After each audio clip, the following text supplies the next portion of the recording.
Booyah! Welcome back, everybody. Another Tuesday night chat with the Muskrat, Mr. Creole catfishing. What's going on, my Cajun brother? Oh, I know what's going on. You've been feeding your face. Yeah. I cooking on Kelly's channel on the Bug Experience. I just got done the last 15 minutes eating what I cooked, and now to add insult to injury, I got to watch you fish. Well, I mean, watching you eat all that good stuff, I guess we're about even. Yeah. I think we can call it even. I love shrimp, man. Oh man, that was some good stuff, brother. I'm like Forrest Gump when it comes, you know what I mean? Shrimp stew, shrimp kebabs, fried shrimp, bullets. They fussing at you? Oh no, that's the lock. That's letting somebody come in or out. I'm not. I got you. Well, while we're at it, we got a good little crowd in here already. We can say hi to a few people in chat. First Let's do it. I see Kentucky Redneck Outdoors, cotton picking fishing. I don't know if I've seen that name before, but I like it. I like it. That's a good one. Yeah, that is a good one. I like it. Uptown Chrissy Brown. What's going on, Miss Chrissy? I see Hawk Catfishing in the house, Mr. Harold Bolton, Brian B, channel member Brian B. Thank you, Brian. Thank you, Brian. And also Mr. Harold, Miss Chrissy, also channel members. What's going on? Love you guys. And hammocks. Do swing rods hang out at Pickle Park? We just may answer that question later on. Just stay tuned for the answer to that. What's going on, Chris? Let's see who else we got. Catfishing with Cause. Miss Brenda. What's going on, Miss Brenda? Miss Brenda now has been added to the roster of the ladies call-out tournament that's starting Saturday. We're going to talk a little bit about that later on in the show. That's right. Yes. Got Matt with Wanna Be Outdoors, Mad Cat or Catfishing, Kelly, the Bullock Experience. I was just cooking on that channel just a little while ago. What's going on, brother? Got Aaron G in the house, Mr. Dave Garcher, 922 Crappie Barbecue. What's going on, brother? K&B Anglers. What's going on? Mr. Jimmy Geiger's in the house. One of my River Rat brothers, Fishing in Freedom. Richard, what's going on, man? Good to see you. Mr. Doug Whittington in the house. We got Stan 3. Stan 3 is in the house. James River Fisherman Extraordinaire. What's going on, Stan? Let's see who else we got in the house. You know, right when I think I'm getting caught up, we got more people coming in. I love it. Great. That's a great problem to have. Oh, yeah, that is a very good problem to have. Miss Becca can't do this show without her. What's going on, Miss Becca? Good to have you in the house. Good, but you just don't want to. Yeah, I know, right? Greg Burgess, one of my Louisiana brothers. What's going on, man? Freddie, Mr. FOA himself. What's happening, Freddie? Good to have you in the house, my man. And, of course, the one, the only, your friend and ours, Mr. Catfish and Crappie. Mark, what's going on? What's going on, Mark? Let's see. And rounding out chat, it looks like, well, I say rounding out chat. Here we go again. Randall Rhino Outdoors. There you go, Randall. Good to have you in the house, man. Hope you're doing good. Yes, sir. Welcome, Randall. War Pig. I almost missed him. War Pig. He won't let you. Brother? What's up, Bill Hopper? A fellow monster hunter. That's right. Carolina Catfish. What's going on, man? Good to have you in the house. I see P&B Catfishing, Mr. Paul Boyd. I see the Pretty Bunch in the house, which another local to my living. I'm assuming the MN means Minnesota, but living Minnesota outdoors. What's going on? I believe.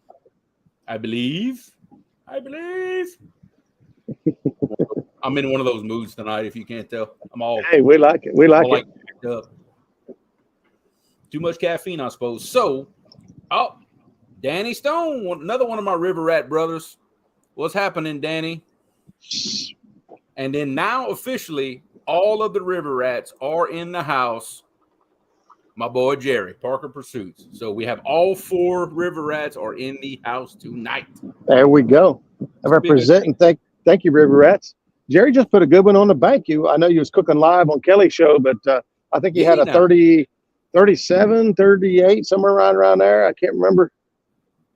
Jerry doing what Jerry does. I think it measured out at 40 pounds minus 3 for the net. So right around 37 pounds and some change, I believe, is what he put. Yeah, I know, right?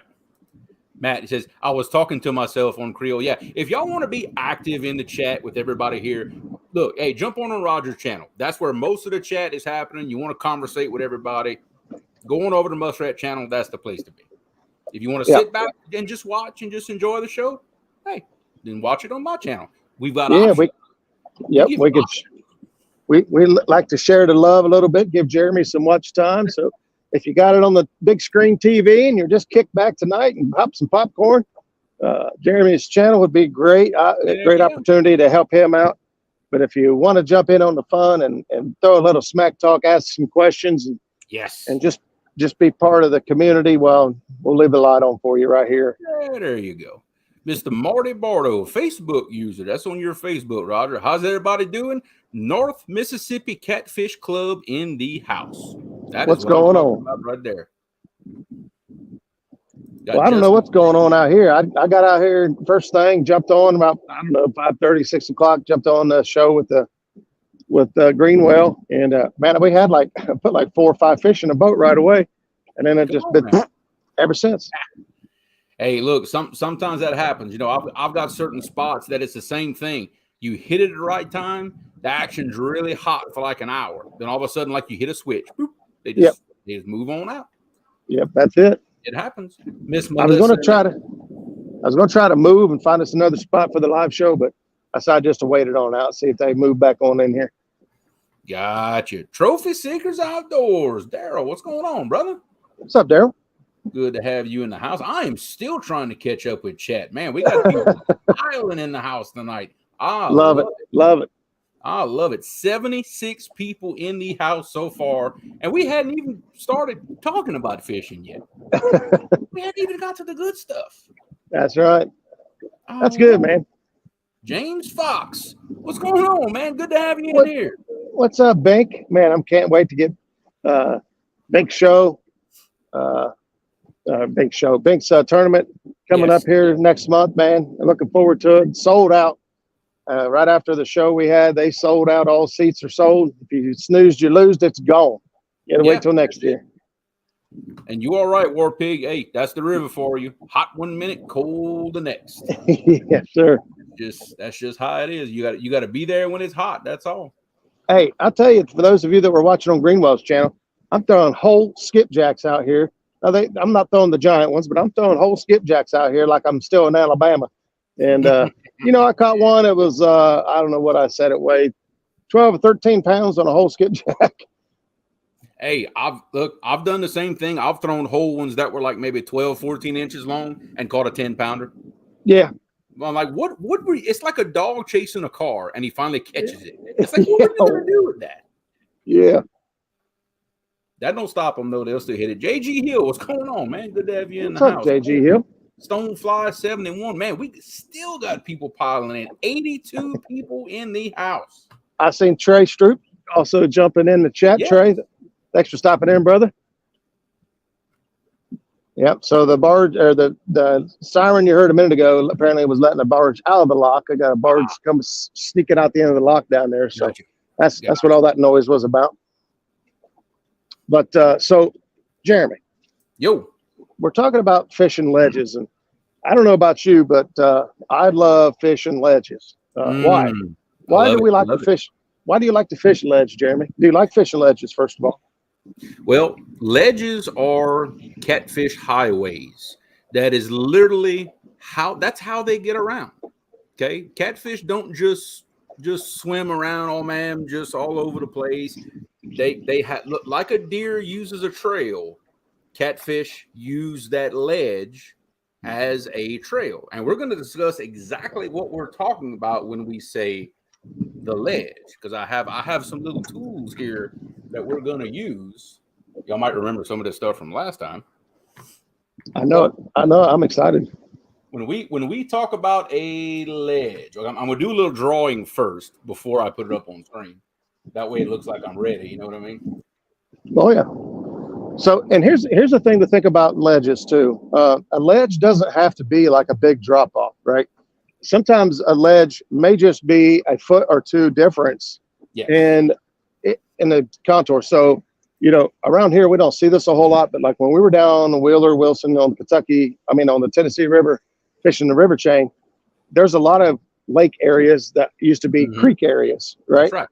So creeks have, the old channels, the old beds. And when you come across them, sometimes it may only drop a foot or two, but you'd be surprised how many fish will get in the extra foot or two as opposed to running around up on top. And so a ledge doesn't necessarily mean a 5, 10, 20-foot drop. It may be a 2-foot depression where an old creek bed used to run through. Yep. But when we talk about a ledge, when you hear any cat fisherman talk about fishing the ledge, what we are talking about is this point right here that this black arrow is pointed to. This is your surface. Right. This is the surface of your water here, and brown is the bottom. That'll be the theme for the show here. But you've got a spot where your bottom changes depth, and it makes this slope. Where the slope meets the bottom of the river channel again, this corner, if you'll have it, that is the ledge. That is the point that those catfish use to travel back and forth, just like a highway. They will literally get down and put their whiskers against this side right here. That's it. And use it to get around. So when you have active fish moving through an area, that is the spot they are going to use to move through that area, which is why so many bank fishermen try to throw out as far as they can to try to get their baits against that point. Yep. Now, something that Roger has talked about so many times is using what's called a swing rod. Now, what in the world, pray tell, is a swing rod, you may ask? Well, literally, if you are a bank fisherman, okay, you're going to cast your line. Okay, you're going to cast your line. It's going to hit the water, and hopefully you got it way out there beyond the ledge. It's going to hit the dirt right about there. But what's going to happen is the current is moving side to side. That current is going to start sweeping that bait from one side to the other down current. And what's going to happen? It's going to move this bait this way until your bait literally hits this corner. That's right. The current can't sweep it towards you anymore. It's going to pin itself right in that corner, which is exactly where active catfish will be moving through, is that particular spot. That's the beauty of the theory of a swing rod. Now, for bank fishermen, that is pretty much the process you're looking at. Okay, so let me kind of get some stuff erased here, and we're gonna go at this from a different perspective. Let's go long ways there. Yeah, topical view looking down onto the river. This is for those draftsmen and construction workers, we're going to look at the plan view. Y'all know what I'm talking about. Plan view. There we go. Plan view. All right. You got river. You've got mouse hit the side, and you got river. Yep. And again, theme for the day. Brown is going to be the bottom of our ledge, the bottom of our slope, where the river bank meets the bottom of the river. Okay. And we're just going to say current is flowing this way. Okay. All right. That way everybody's keeping up. You know what I mean? I like it. If you are, let's say, Patriot Catfishing, what's going on, brother? I see Zach Murray in the house trying to keep up. Zach? 2 stands. My OG broadcast brother. What's going on, man? What's up, buddy? So let's just say you are 2 stands on the bank trying to get baits out here, okay? Yes, I'm drawing a stick man. Yes, it's happening. I am, and he's got a bum leg. Y'all just gonna have to forgive me for that. There you go. So what Stan is going to try to do? Stan's there you go. Stan's holding his rod. Okay, there we go. Now we're correct. So what Stan is going to try to do is he's going to cast his line as far as he can out and hit this spot. Try to hit the spot beyond the ledge. But because the current is moving to our left here, it's going to take that bait and it's going to pull it just like this until bam, right there. It's going to pin that bait for him right there against the bank, right where these catfish are traveling back and forth. That is the purpose of the swing rod. Where's the happy little tree? I can start drawing snags if that's people. I'm not sure if they're complimenting or messing with my drawing skills, but it doesn't matter. It doesn't matter. That just means they're watching. Catfish and Dreams, Brandon. What's going on, brother? What's up, brother? Want to make sure I did not miss anybody else. Yeah, and Jerry's pointing out a very important fact. I forgot the Mountain Dew bottle in Stan's hand. I forgot about that. That's it. You know what? There you go. There's the Mountain Dew bottle. You good now, Jerry? There we go. It's even the right color. How do you like that? But that is the purpose of a swing rod. You're throwing it out in current, letting it sink, and basically letting the current take the lead and take the bait and everything down current is going to drag it and pin it against this ledge. Now, correct. If you were in a boat trying to fish the same spot, and I know I do it this way, and I know for a fact Roger does it this way. When you're going to position your boat, most people, they're going to have electronics. They're going to know about where this ledge line is, whether you do it through Navionics or whether you do it the old-fashioned way by zigzagging across it back and forth, seeing the toe of the drop on your sonar, marking you some waypoints. Steve Douglas actually has a great video on exactly how to do that. That's where I learned it. Yeah. But what you're going to do, you're going to position your boat just to the inside, just towards the bank. Just shallow of the ledge. Yeah, just inside the bank of that ledge. Then what you're going to do is, okay, we got rods here, we got rods here, we got rods here. So what me and Roger are going to do is we're going to toss this line this way, out in the current, and then let it sweep. The current's going to sweep it just like this. And it's going to pin it for us, just like that. Throwing it out in current, it's going to drag it sideways until, bam, it's going to pin it right against there. And, that's right. And Zach brings up a very, very, very good point. I know I do it. I know they do it. Most people do it.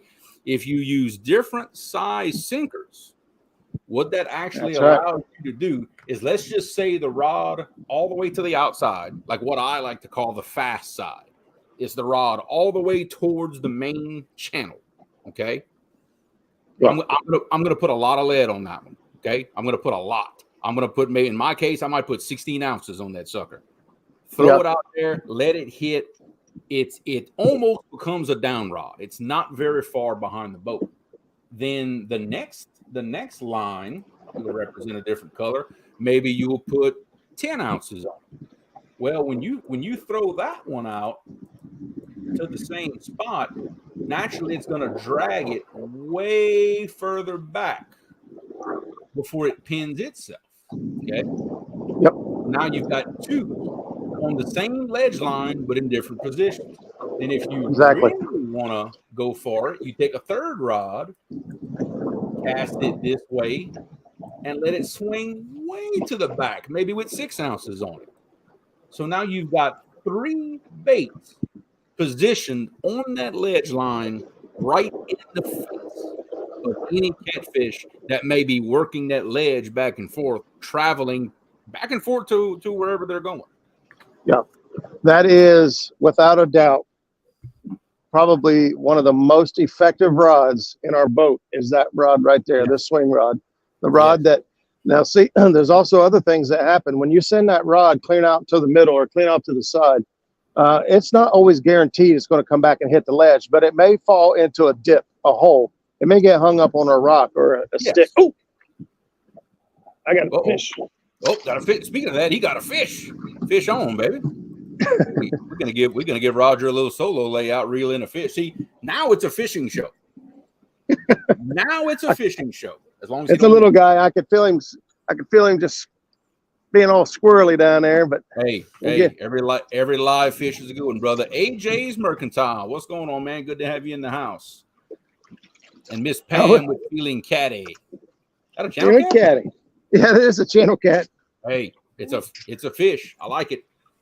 It's a fish. Roger, Becca wants to know if that's a swing fish. This is a swing fish. That is a swing fish. It is. I threw it out here in the current to the right of me is a lot of current right now. And I threw this bait out there and just kind of let it swing back until it settled down. And channel cat, look at him. Pretty nice size one too. Look at him. About what, 4 or 5 pounds? Yeah, he's about 4 or 5. Just a little guy. That's little guy. It really is. We're gonna send him back. I like Halana, unfortunately, no, not at the moment. That is something that StreamYard is actually going to do at some point down the line, is to make it to where y'all can all see everything in there. But for the time being, whoever's channel you're in, that's the chat you're gonna see. It's just up to me to highlight comments, and that way everybody keeps up what everybody's saying. That's right. Sean, what's going on, brother? See, driving around in circles looking for that plate of food that I left him at the boat ramp. JG, what I like to do, I like to throw the heavy one first. I like to work close to the boat, and then every line beyond that is further back, and further back from that. I get tangled up a lot less doing it that way, because I find in my experience, if you start with the one that's furthest back, you have to try to get it in front of it every time, and it's a little more difficult. I always start with close to the boat, and I work my way back. That's what works for me, especially in these really strong currents that I have. Because when I throw that first rod, I don't know how far the current is going to push it back. So that first rod, the heavy weight, it lets me judge just how fast that current is down there, and then I know what to do from there. I've had times where 10 ounces, it spooled the reel before it touched bottom. It happens like that sometimes. Right.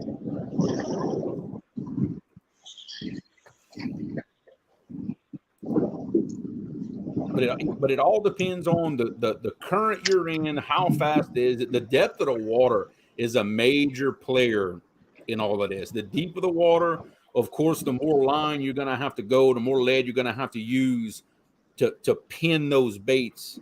Now, you don't want to use too big of a lead to where the current doesn't drag it over against the ledge. You want to use you have to experiment to get away with. That's right. You got to experiment with it a little bit. So if you throw straight out 90, so we're talking about casting straight out 90 degrees, all right, letting that thing hit the bottom, and then it's going to start working its way down. So your rod's going to start bouncing and bopping, and it's going to be, for new people doing it, it's going to be kind of exciting. Like, is that a bite? And it's the bait trying to find a place to settle down. Now, if it just rips straight back behind the boat and it's right behind you, then too light of a weight. You're going to have to go bring it back in, go a little heavier, try it again. And you just kind of play with it until that thing's just kind of, what we really, really like to see is a bait that will stop for a minute, and then like within 2-3 minutes, boom, it's starting to move again. And then boom, it stops for a minute, and then boom, it takes off moving again until it finally finds a resting place. Like I said, sometimes you may find a little pocket or a dip, or it may hit a rock or a log or something that's with that structure or that's cover, and that's fine. But then, if it doesn't find any obstructions, it's going to sweep back along the ledge, and that's a great place for it to hang out. And then once you figure out that weight, it all depends. So like you showed earlier, we throw a lighter weight, but I throw it farther, right? So it comes back in behind that first one. Yeah. And then I'll throw one, maybe the same weight, but I may throw it even farther out, and it's going to come back and do the same thing. And you're going to have that area covered up, and your bait's going to basically find locations promising for fish hanging out. And, that's the whole idea behind it. People always ask, well, I bet you get hung up and lose a bunch of them. You really don't lose a lot of them. It's really no more. Yeah, it's really no more. I think I got another fish. Yep. Oh, I think he just quit. Never mind. Yep. From Facebook, Roger, we got Mr. Ted Ellenbecker in the house. What's going on? Ted Ellenbecker.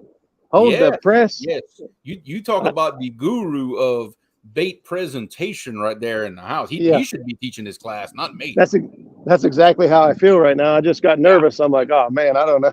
Right. I'm sitting there. But as always, one of the things we always try to say here on this show is, we like to share our personal experiences. Yep. Rod going down buried. Oh, there we go. Another fish on. Yep, this is a fishing show now, folks. Whoa, hang on. Nope. We didn't want that. Hang on. Give Roger a little solo layout, and we can kind of answer some questions while Roger reels in a fish. Let's do that. JG, you're not really floating the bait.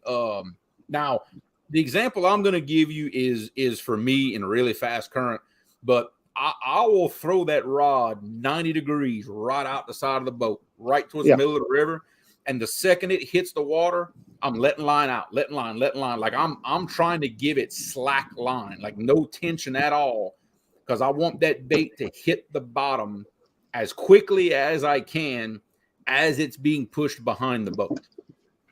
Right. I want it to hit that, and you'll feel it. You'll feel it hit the bottom. But the second it hits bottom, you just put your thumb on that spool, and you'll literally feel it start to get dragged over towards center before it finally comes to rest. But that's what works for me, especially in fast current. If your current's not that fast, mile and a half an hour or less, then you can get away with just doing a normal 45-degree cast and letting it hit. Right. That must be a decent fish, Roger. It's not. I'm right here at the dam. I got a lot of current. Oh, I got you. So size matters catfishing. What's going on? He's actually pretty small. I'm trying to get him out of this other line. He's doing everything in his power to get in it, and I got him out of it. That's angling right there. Yeah, he's a little guy. He ain't much bigger than the channel cat, to be honest. Mm-hmm. No, JG, absolutely not. If you got any kind of current, that bait ain't getting muddy. I promise you.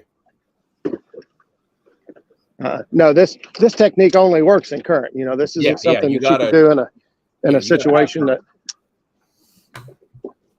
Boy, he got all wrapped up in another line. I don't know what's going on here. Oh, they will definitely do that. Let me tell you, they will most definitely do that. He got rowdy. Yeah, it happens. Let's see. Let me do some erasing right here while Roger takes care of his fish. And he hit it like a big boy. I thought I was in for a treat. I don't know why nobody ever calls me except when I'm live. When I'm live, everybody I know calls me. Yeah. Somebody say, "Oh, I forgot. When's that show of yours?" I think it's the same time for 3 years. Yeah, it's like yeah. I think they do that on purpose. I really think they do. He's a wild one now. Let me tell you. I know. Look at him. Calm down, little fella. Make him famous, Roger. Make him famous. There he goes. That little blue cat just having some fun up here. I'm going to send him home. Yep. Send him home. Yep. Go get your grandpa. Tell him I'm up here looking for him. Tell him I called him ugly. I want to see him. Yeah, I want to see his face. Now I got to fix this mess. I got a mess. So, did we have a question there about the swing rod? And I think I was trying to say, we share things that we found along the way that either we have picked up from other people. We try to let everybody know that our thoughts and processes aren't the right way or the only way to do things. They're just some of the things that we found along our way that work for us and scenarios. And what makes me and Jeremy what I feel such a really good dynamic is, we've come from two different parts of the country and fish completely polar opposite waters. I'm fishing the Ohio River, which generally doesn't have a lot of flow. It generally doesn't have, monster fish. We got our own struggles down here, but, Jeremy deals with massive flow. And, this technique that we found that works down here has also worked for Jeremy up there. And just through sharing knowledge and information with each other, we've found techniques that it's like, hey, this works. Yeah, absolutely. Now I have to adapt my style, whereas Roger can put a swing rod out with 4 or 6 ounces of lead. There's times where I've got to put 20, 24 ounces of lead to make it hit bottom, and that current will still drag it over to the side, believe it or not. It's just I have to adapt it for my waters, but the principle still works, and it does not matter if you're bank or boat. The principle still works. You want it to hit bottom beyond the ledge, further away from it, and let the current drag that bait against that ledge. That's right. That's the whole premise of what we're doing.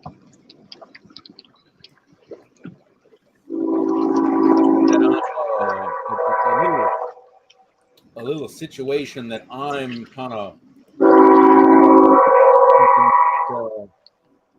it's a unique situation that I fish, but I'm not the only one who sees. I've got another fish on.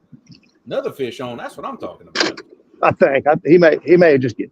No, he just took off. Nah, we're good. We're good. That's gonna be a good. It's gonna be a good show, I believe. Hey, he got one of the baits, but get back out there. Gotcha.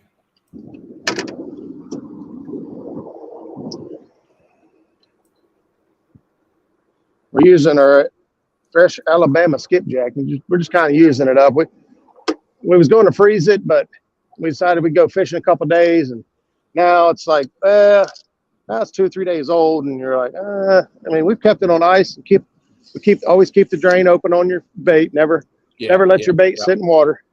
Yep. And keep fresh ice on it constantly. Keep the drain open to make sure it never has water standing on it. And so we decided we're just going to use it up instead of freezing it. Yeah. I mean, still, a couple of days on ice, there ain't nothing wrong with that slicker, I promise. Yeah, they're hitting it. They are liking it. Hey, Mr. Ted, I appreciate it. That is a big compliment coming What's from up? you, man. Anytime you are welcome. I mean, any information you can share with us in chat, come on up with us. Hey, I appreciate it, brother. Thank you very, very much. Hey, I missed that comment. I need to know. I need to hear that. Yeah, he says, gentlemen, I have a call to take coming up. First time with you. Thank you for sharing the info. Great format. Great show. Well, man, thank you, sir. Thank you. It's like, you know what? Kill me now. I'm happy. Kill me now. Just kill me now. I'm good. Come on back anytime, buddy. I guarantee you. Miss Becca. Big old super chat. $52.34. She says, all this knowledge, I never get enough. My sponge brain is soaking it all up. Well, that's what we try to do. I appreciate it, Becca. Thank you very much. And Becca, you don't have to do that. She hit us both, Roger. Hey, she gets you too. Yep. Becca, hey. I look, I don't even know what to say, Becca. I appreciate it. Thank you, Becca. That means a lot. Absolutely, it does. We absolutely love doing this. We love trying to share, and one of the biggest compliments we get is when somebody tells us, hey, I really enjoy watching it, or hey, I tried that and it worked. It was awesome. Yeah. But the super chats, they help keep the lights on and gas in the boat. So thank you so much. We do appreciate it. And yeah, buddy. Now, Stan makes an interesting point here. They say that from the bank, they actually do it a little bit of the opposite as we do it in the boat. He actually starts with the rod furthest downstream first. Throw it way out there, let it swing, and then stack them along the ledge coming back upstream, which I can see why that makes perfect sense. I do that. Lines crossing over each other. That is what we do. That's what we do here. We normally throw our first one out longest and let it sweep back, and then we throw the next one out medium and let it sweep, and then the shortest one we throw out last. And usually it ends up, not too far from the boat. But we do the exact same thing here. We prefer to put the longest one out first. Yep. And like I said, it just so happens what works for me. I do it just the opposite. I put my close one, and then I throw them out further and further as I go. Because that first one, there ain't no telling how far it's going to go out the boat. I've learned more than once that you better try it first. Because if you just sling that first one way out there, you might spool that reel before it touches bottom. You might have to rethink that. That's where them pin 30s are coming in handy. Pin squall 30s, huh? Yeah. But that is a chore to reel in all that line in that fast turn. It is a chore, dude. I believe it. It is an absolute chore. Uncle Jeep, everybody's favorite troll, and I agree. Muskrat is out fishing on a Tuesday night. Jealous. Yeah, buddy. Yeah, you and me both. I'm actually thinking about trying to make this thing a thing. Depends, how the shows get scheduled up. Yeah. Zach's like, get bigger reels. Get more reel. That's right. Get more lead. That's what I do. I use more lead. A lot of lead. Joe Ziegler, what's going on, brother? Yeah, while Roger's getting set up, I kind of wanted to demonstrate a unique situation that I run into sometimes. Now, what y'all are looking at, this is two different views, okay? I've got a side view up top, and I've got a top view down here. So a situation that I fish all the time, okay, and this is in that big hydro dam where I catch a lot of fish at. I've got a big ledge that actually runs crossways from bank to bank. It goes all the way. It drops from about 45 feet down to sometimes almost 100 feet. It's a really, really tall, steep ledge. So the top of it right here where my mouse is, this is 45 feet of water. And this down here at the bottom of the ledge, it could be, 80, 90, sometimes 100, just kind of depends on what's going on. So, and this is another way of fishing ledges that I happen to do a lot. If you find yourself with a ledge that runs crossway the back of the boat, what I like to do is I've got one line with a lot of weight kind of down out the back of the boat to try to hit this spot here, which would also be out the side, this one here, right? Same rod representing two different views, okay? The second rod, we'll do a different color. I'm going to try to throw it, but have it pinned about halfway down that ledge. And the way I'm doing that is I'm actually throwing this rod out the side and letting it pin here, right? Remember, swing rod. And then with that third rod, I want it all the way as close as I can to the bottom of the ledge here. And I'm doing that by throwing it out in the current and letting it swing. And it pins it for me right at the base of that ledge. And I can tell you now, depending on how active the fish are, that tells me which rod is getting hit. If the fish are really, really actively feeding, the red line at the top, it gets a lot of action, okay, especially from the big ones. When the fish are less active and just kind of belly on the bottom and not wanting to move too much, that's where this green rod comes in. Because what these fish do in my particular instance is these fish will actually travel up and down this ledge just like this. They will go back and forth, back and forth, back and forth along the bottom of this ledge right here. Look at another fish. Check him out. He just wanted to stop in and say hi. He's telling Jeremy, you're doing a fantastic job with your artwork there, buddy. I like to look at. He says, I like ledges. I hide ledges. Hey, there you heard it straight from the fish's mouth. Where else do you get that? What other do you get? That's right. what other show can you go on and the fish will tell you what they want? Yes. Yes. 100%. 100%. You've always heard everyone say, listen to the fish. Yep. Right? There you go. Right here on Muskrat Adventures, you're finding out what the fish want. They Yep. want to run ledges. Yep, 100%. And it has been proven to me so many times that these fish in my area, they will actually travel the bottom of this ledge across the channel from bank to bank.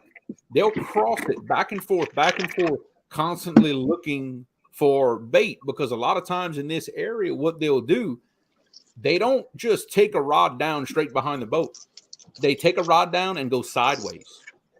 And that has proven to me over the years what these fish are actually doing. In fact, if anybody remembers the 1-versus-1 that I fished with J-Dog, when I had the fish take the rod out the back of the boat, and then 10 minutes later, I got the rod back, this is exactly what happened. That fish was right here on this ledge. He bit and turned and drug that rod across my other lines. And that's how I got that rod back. And that just proved to me what these fish are doing. They're just moving side to side along that ledge, using it as a path, and they're getting that bait that's coming over the top of this ledge, coming out of that hydro. All that old chopped up fish. That's like the buffet at Golden Corral, like there. They're just that's like the feed line at the buffet. They just going back and forth, back and forth. That's it. That's true. We're going to move these rods around a little bit, get everything situated. Let's see. We can do even some more. So yeah, the size of your sinkers, your flow, like I said, position yourself shallow of the ledge. So you don't want to, if you sit on top of the ledge and try to go straight down the ledge, you may hit it, you may not. All right. But you'd be surprised what a couple feet off will do. Whereas if you position yourself up on the flat, shallower of the ledge and throw over across into it, you're guaranteed to get on the ledge or find some structure out there that's going to, hopefully hold some fish. But, we saw, I think it was Chris Souders. He always just like chucked the Hail Mary, whoof, right out towards the middle of the river. And, we started doing it, and he never called it a swing rod. He may have had another name for it, but yeah, we started watching what that rod does. And when we realized, man, we're catching a lot of fish on that rod that just kind of wanders around out there and finds a place to settle down. We called it, we throw it out and let it swing back. And that's where we come up with the name swing rod. There may be 1,000 other people doing the exact same thing, calling it something else. But for our little circle, we've called it the swing rod, and we've introduced it and sold it to other people as called a swing rod, because that's what it's doing. It's just swinging back. Hey, it doesn't matter about what name you call it. It works. It definitely works. I was actually drawing, Kevin. So whatever comment you put. Oh, yeah. Well, okay. Yeah, I did read that. I chose not to highlight it, but yes, I did read that. Yeah, you're right. I read it. I'll have to go back and watch that after the show. Yeah. And that's a good tip right here. He said you can do the same thing on humps in the middle of the river, on the sides and on the back of the hump. You spot lock rod over the top, throw out either side, and let the current pull the line, bring it around, and hug that hump. And I tell you what else that works great for: bridge pillars. Yeah, oh yeah. You anchor right in line with a pillar of a bridge and throw lines out either side of it. Guess what happens? That current sweeps them baits right up against the edge of that bridge pillar. And also another trick that one of our family members taught me, Mr. Darrell, you can do the same thing with a barge. Yeah. If you throw it out the side line above a barge and throw out the side of it, well, guess what? That line is going to sweep that bait right underneath that barge for you. So more than one way to use a swing rod, depending on what you're fishing. Absolutely. Yep. Get ready to release some water. Yep. Stan said we have a few spots like that here. Basically 6 feet wide and 4 feet deep depression that runs across the river. And fish will use it and run crossways, back and forth, back and forth. Absolutely. Yep, we got a lot like that. So I'm doing a little more drawing here. I'm starting to get into this whole show and tell thing. I ain't gonna lie. Hey, I'm digging it. I am digging it. I'm digging it. I'm a very visual person. I like to see it. If I can't do it myself, I do better with seeing it. Being told how to do something just doesn't work for me normally. Yeah. Now, next picture for those who are keeping up and those who are taking notes. Right here. Now, okay, you have to excuse my hand was a little shaky. You got to forgive me on this one. But you've got a confluence right here. Okay. You've got a main channel of a river running this way, and you got another river coming in, causing a confluence. Now you've got two ledges that are actually converging with each other and making a point underwater. Now you have the opportunity, if you position your boat correctly, to not only fish one ledge, but two. Now you're covering two paths of travel right here on this point. It's an awesome spot to cover because now you're catching fish that are moving. Listen, we're just going to mess this all up. Now you're going to catch fish that are moving this way. They could be moving this way in. They could be moving here. You got some going back this way. This is like the intersection of some major highways right here, okay? Lots and lots and lots of traffic. You ever notice where when the high school kids are looking for donations, do you see them just out in the middle of the highway trying to stop cars? No. Where do you see them? Intersections. Why is that? That's where the most vehicles are. Vehicles equal fish. Any intersection like this that you have where two ledges are coming together, a confluence, this could be a creek feeding into the river or anything. Awesome places to fish when they're active.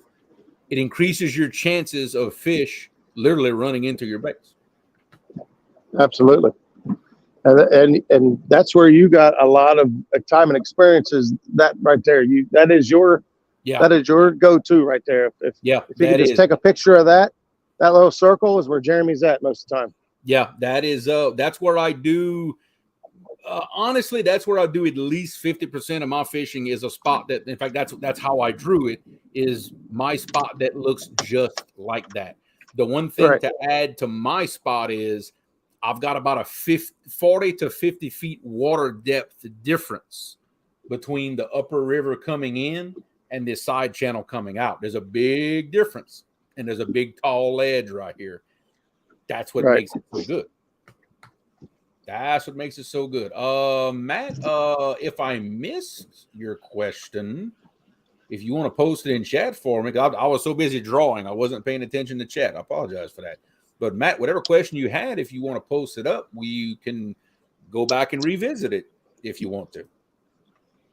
Because I do not want to miss any questions, anything like that. Yeah, confluences, it's when they're active, okay? This whole thing about ledge fishing, it kind of does depend on the fact of the fish being active and traveling. Very, very, very important thing to remember here. Right. I see Kevin picking on me again. Yeah, I got food in my belly. Yes, I am active. I am awake now. I am awake now, buddy. Hey, Jeremy, just so you know. Yeah. What do we like, Roger? I like big baits, and I cannot lie. Nobody can deny. I came up with a good one earlier on Greenwell's channel. What's that? It says, "You down with big deep V's? Yeah, you know me." Yeah, that is a good one.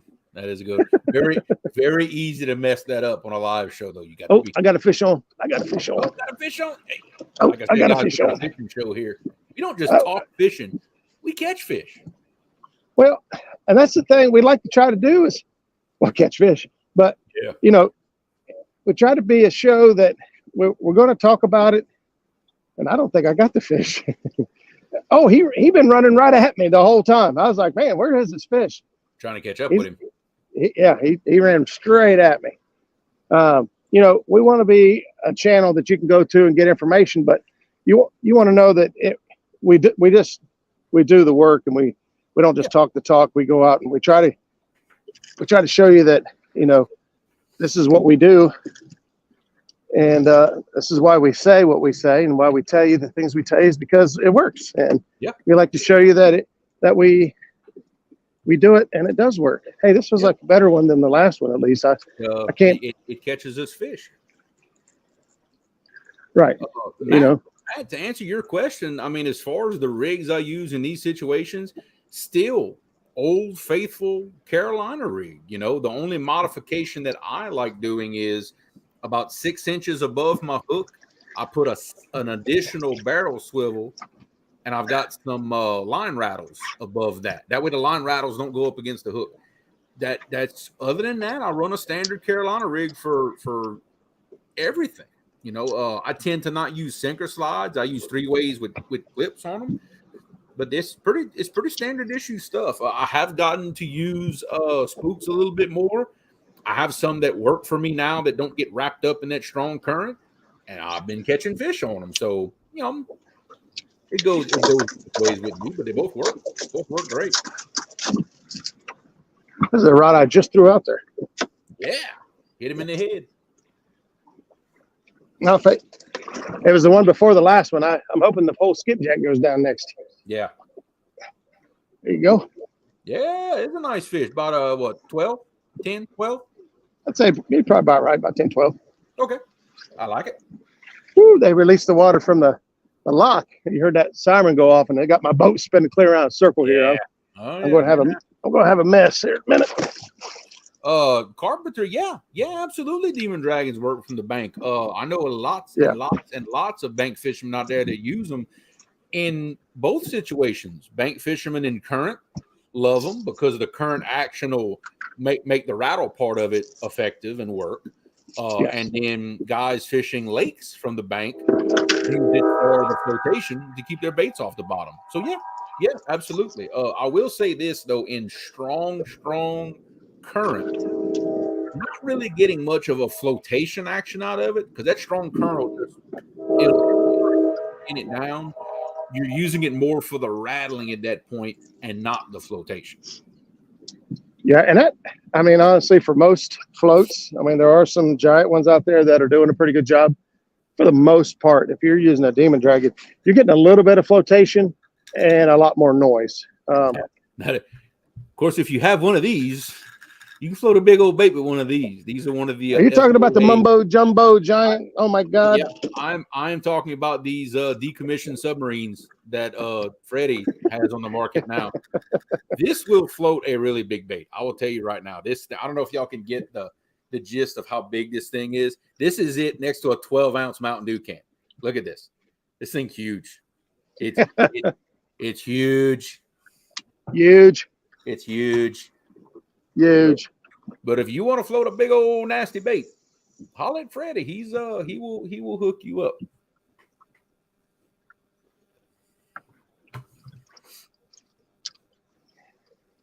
Oh my gosh, I got lines everywhere. The flow change, they let the water out of the lock. They filled the lock up for the last tug, and then now they dumped it all. It just really, really stirs everything up. But normally it causes fish to bite here. Because any of those fish that were laying over there against that lock wall, it kind of blows them off and gets them up moving, kind of like a barge bite does. It disturbs them. Yep. And so hopefully catch another fish or two here real quick. Yeah, exactly. Now I know in heavy current, when I want just a different type of rattle and I'm not really worried about the flotation too much, I just use some of these standard spooks this size. This happens to be a Triple City one, and I use these a lot on my rigs in the current. It's just it gives a different type of rattle, a little different type of action. Serves the purpose. Well, and here's something we don't know about fish is we don't know what kind of rattle they like. Do they like a high pitch rattle? Do they like a low pitch rattle? Low frequency travels farther in water than high frequency does. It does. So yes, it does. So do they want a low deep thump thump? Do they want a high tick tick? Do we know? Will we ever know? The answer. And does that possibly change depending on certain conditions? That's right. Predator fish. When they're feeding on different type species of fish, they let off different types of noise. And when it's that targeted species, is there a different pitch of noise that will attract the fish? Yep. These are all crazy things I think about when I'm on the toilet. Yeah, you and me both. those long drives to work, a lot of thinking gets done about some of this stuff. Let me tell you, a lot. And you can have a whole other conversation, whole other show about rattles in themselves.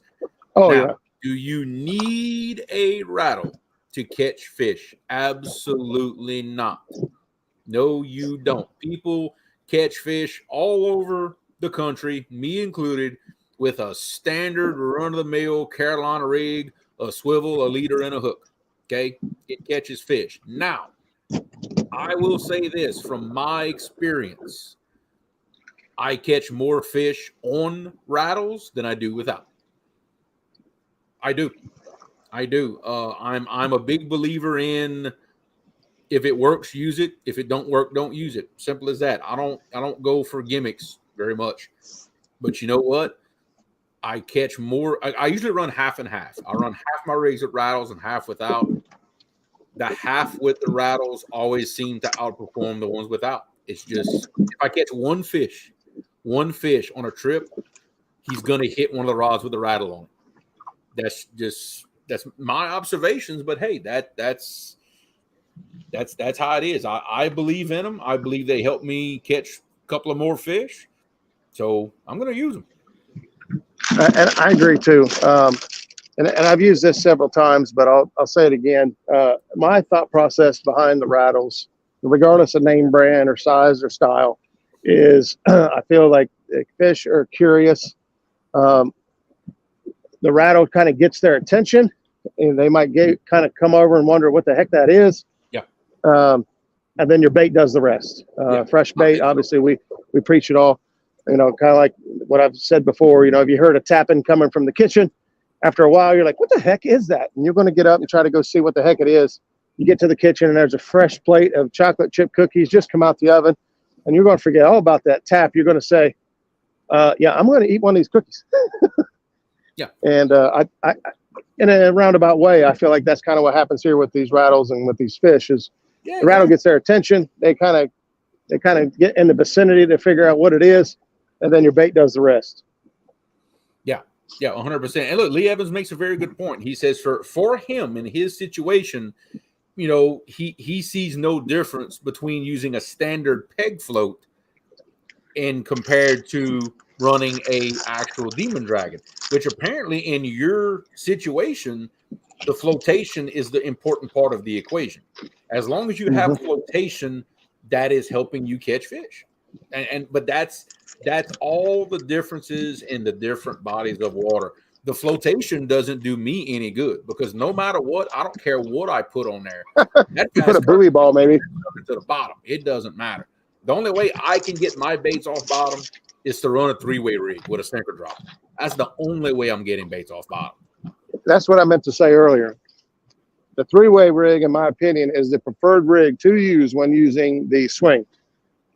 Because in the event that you do find a tree, log, hump, stick, something, your sinker.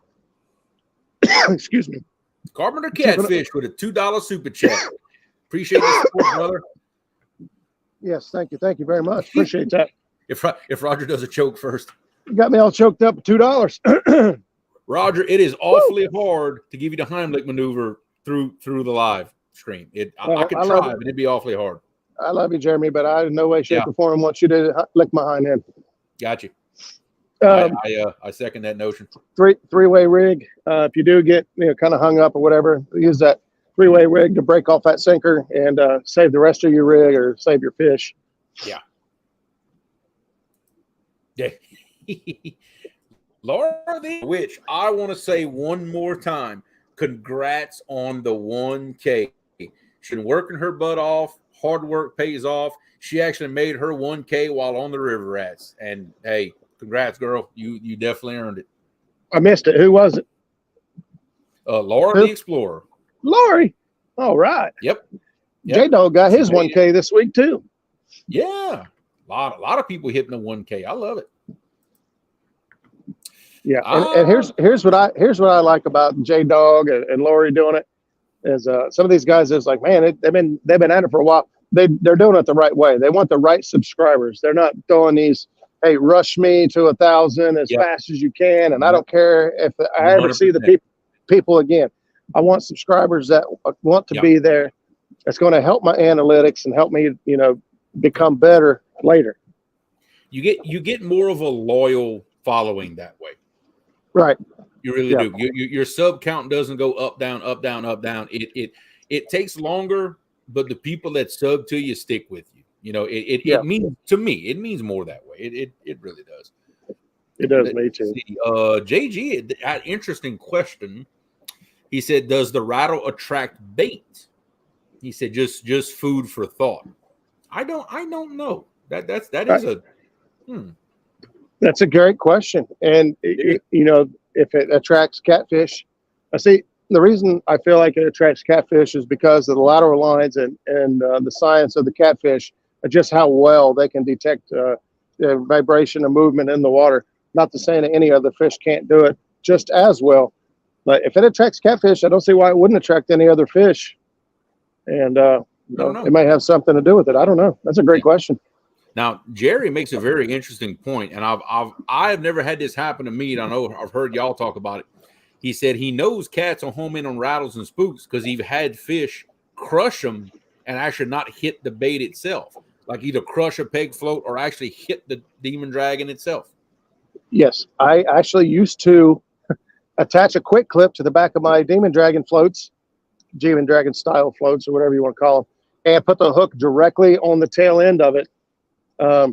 Problem was, I felt like I missed more fish. I felt like when they hit, they got that demon dragon or got that float in their mouth, Yeah. and when they go to take off, just them pulling on it didn't give the hook time to get set. I feel like, just a split second that was gapping their mouth, the hook slipped. Could So be. I always want about a 4 to 6 inch gap between my float and my hook. I feel like that gives enough room for the fish to grab the bait and the hook and not be, I feel like I lost more fish, but I definitely have seen my peg floats come in crushed and demon dragons come in scraped up where a fish grabbed a hold of them. Yep, that's what Freddie says here. He said he's had 3 of his jumbo spooks already with the paint gone. He said you can see the tooth pad marks. Yes. Yeah, and see, those things are so big, they probably are trying to eat them as a food source. They're like, man, I eat that son of a gun there. I ain't got to eat for days. Yeah. Now, here's, and this is just coming from my mind, terrifying, but I know. Just work with me here.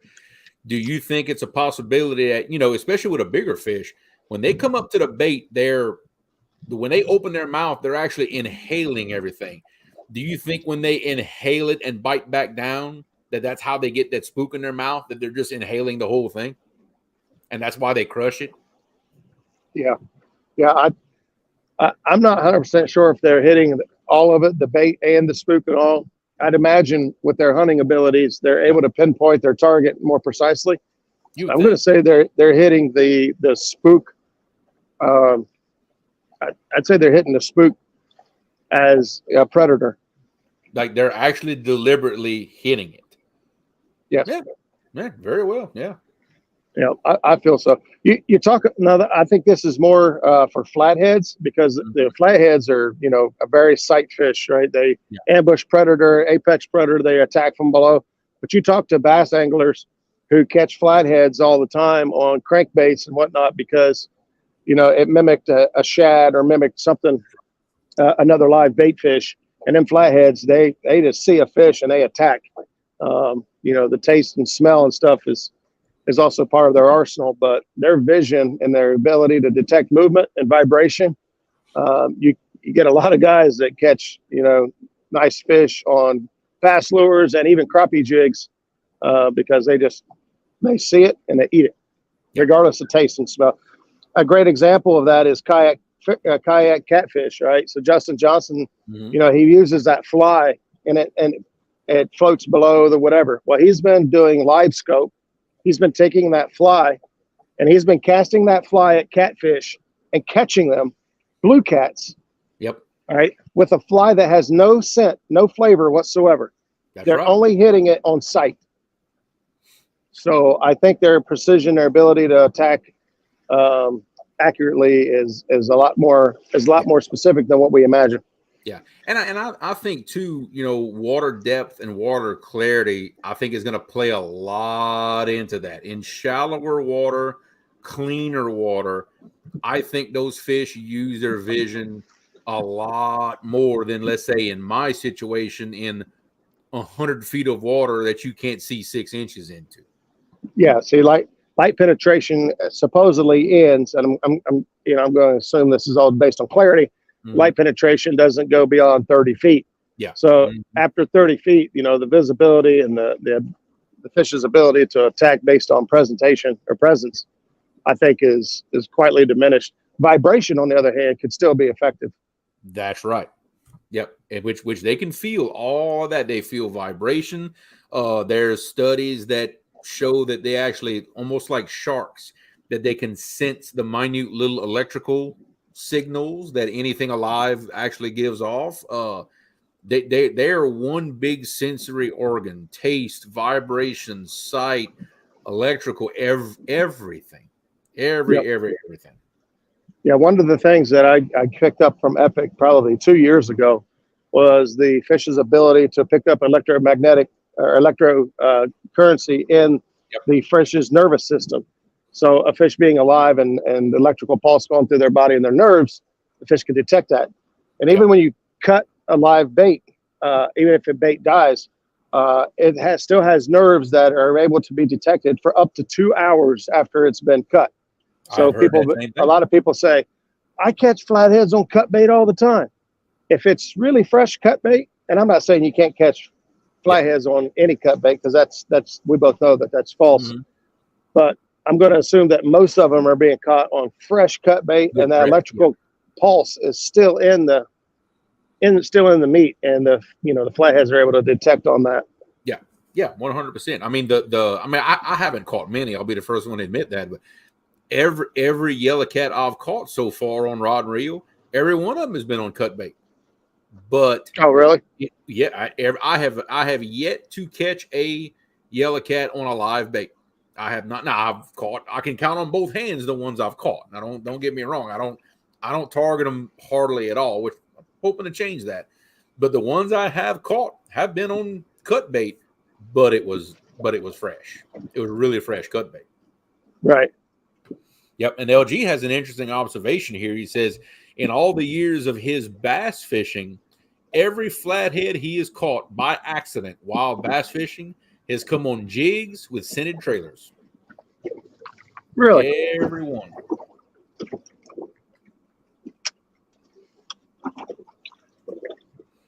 Yep. Fish use their lateral line to detect the movement of vibration, orient themselves towards prey, and then strike it. Even blind fish, which a lot of us catfishermen have seen catfish that are blind in either one eye or both. I've seen it quite a few times. Dad caught a big one this past winter, 59. He was blind in one eye. That didn't stop him from hitting that bait, let me tell you. Didn't slow him down a bit. Lance McCouguy, what's going on, brother? Good to have you in the show. Well, Kenneth, I appreciate the kind words, brother. We trying to bring y'all the best information we can. Hopefully, it helps y'all catch fish, catch more fish, catch bigger fish. We just hope it helps. If any little thing we say helps y'all catch a fish, then we have done our job. Yep. Yeah, and it's part of why we do this all the time. Those of you that have watched live streams, I don't know, maybe raise a hand if you used to watch a live stream and all of a sudden it doesn't exist anymore. Committing to live streaming every single week is tough. Yeah, that's why there's not a whole bunch of people that have done it for a great length of time. But the thing that keeps us coming back and wanting to do it every single week is the comments that we get. People saying, "Hey, man, I enjoy it. I never thought about that," or "Hey, I did what you said and it worked." Those are the things that make it worth stopping what you're doing every week, talking about a show. Like, what are you going to do this week? I don't know. What do you want to do? Yeah, I don't know. And I don't know what it is about Tuesdays, but why is it on Tuesdays? Because I got a little thing at work. They let me leave a little bit early to come do this. Every Tuesday something has to happen that almost makes me late for the show. I don't know what it is. Every other day of the week goes great. Tuesdays, I don't know. Something's got to happen on Tuesdays. I don't know what it is. It's I don't know. I don't know, buddy. I can't tell you that one. Sent me a wild idea that I'm trying my next trip out. Uh-oh. That's the kind of stuff I like, Freddie. Yeah, I know it. Don't you tease me with a good time. He's gonna make me look at my phone now. Oh, go ahead. No, I have it. When I take it off of Do Not Disturb, it'll come up. There you go. People were blowing my phone up. Yep.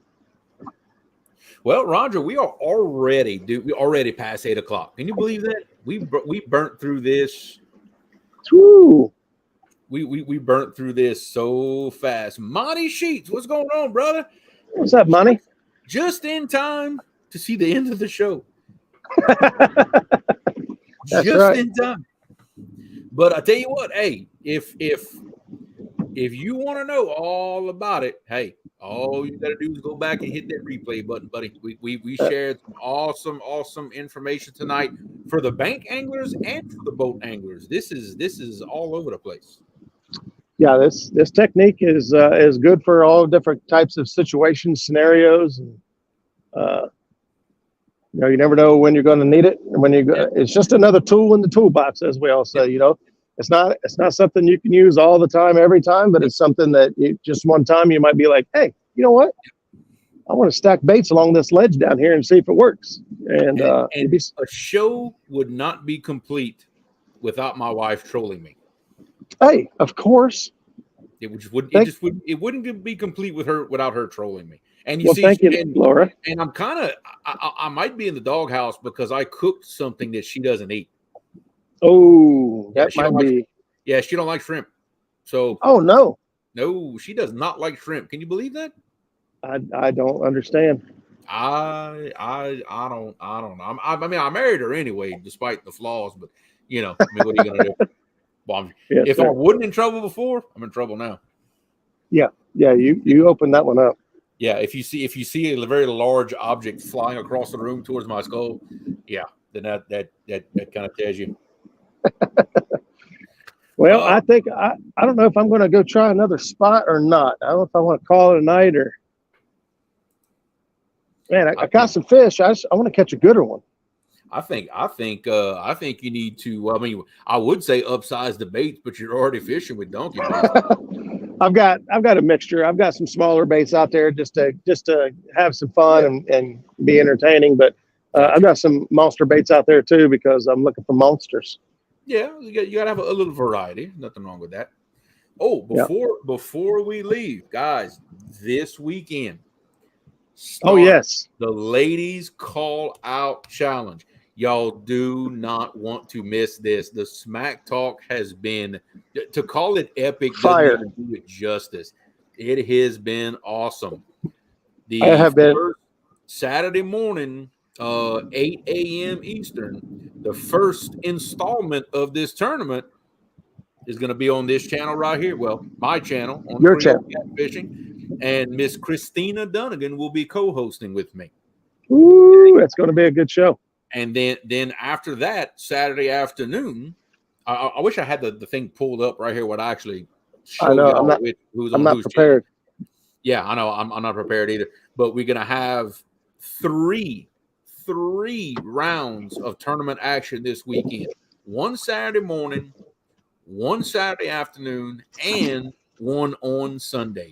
Y'all do not want to miss this. Sunday afternoon will be right here on Muskrat Adventures. Yes, which I am fishing Sunday afternoon against the one and only Miss Paula Smith. Paula Smith, that's going to be a good one. I'm fishing out here Saturday with Miss Chrissy Brown, quite possibly in this exact same location. And I know for a fact, I want to say it's Saturday morning, perhaps, that one of our favorites, Mr. Chris Souders, is fishing. Uh-oh. How'd that happen? He got called out. He got called out.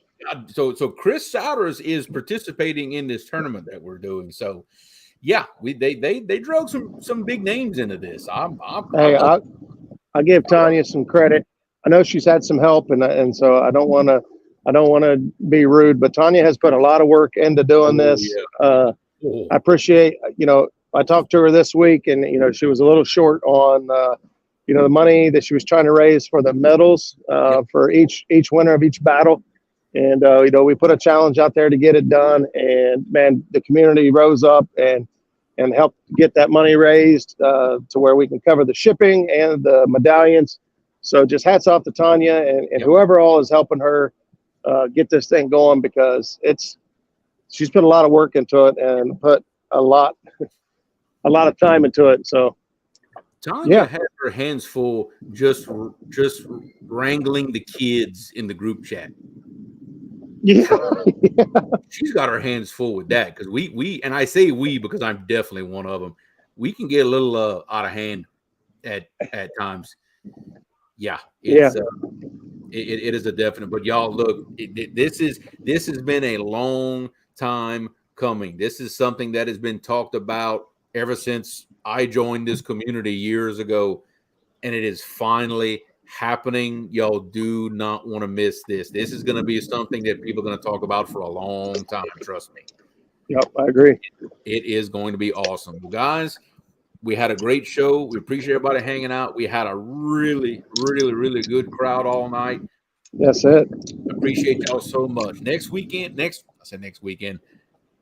Tuesday, hey, we're going to have another great show lined up for y'all. What it's going to be about? Hey, you just got to tune in and find out, right, Roger? Yeah, I think we already know, but just in case, we'll leave it a surprise. That's right. In other words, we don't know. It was a show we had 2 shows scheduled, and it was going to be this week was going to be one. Oh yeah. Now see, he has to remind me. I forget things. It'll be all right. We're a good team. We help each other out.